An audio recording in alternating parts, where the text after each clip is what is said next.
Hi, అందరు ఎలా ఉన్నారు? బాగున్నారని అనుకుంటున్నా. ఇది తొలి ఏకాదశి స్పెషల్ వీడియో అనమాట. అసలు మిస్ అవ్వకుండా చూడండి. మేమైతే ఇది తొలి ఏకాదశి రోజు కంపల్సరీగా చేసుకుంటాం. దీన్ని మేము పేలాల పిండి అంటాం అనమాట. చాలా సింపుల్ ప్రొసీజర్. బయట అట్లా మనకి పేలాలు దొరుకుతాయి అన్నమాట. పేలాలని ఇట్లా మంచిగా పౌడర్ లాగా చేసుకొని గ్రైండ్ చేసుకున్న ఆర్ కట్ చేసుకున్న బెల్లాన్ని కలిపి మళ్ళీ ఒకసారి మిక్సీ చేసుకోవాలి. ఈ పౌడర్ చాలా హెల్దీ, ఇంకా చాలా టేస్టీగా కూడా ఉంటుంది అనమాట. ఒట్టి పౌడర్ కూడా తినొచ్చు. ఆర్ దీనికి మాత్రం సూపర్ కాంబినేషన్ మిల్క్. సో ఇట్లా ఈ పౌడర్లో పాలు పోసుకొని తినండి, అసలు వేరే లెవెల్లో ఉంటుంది. చాలా ఈజీ ప్రొసీజర్. నాకైతే ఇక్కడ పూణేలో అస్సలు దొరకలేదన్నమాట. సో నేనైతే చాలా అంటే చాలా మిస్ అవుతున్నా ఈ ఇయర్లో.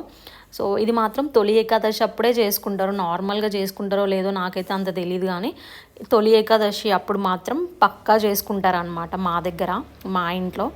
మీకు ఎలా అనిపించింది? మీరు కూడా చేసుకుంటారా? ఇది కింద కమెంట్ చేయండి అండ్ ట్రై చేయండి పక్కా.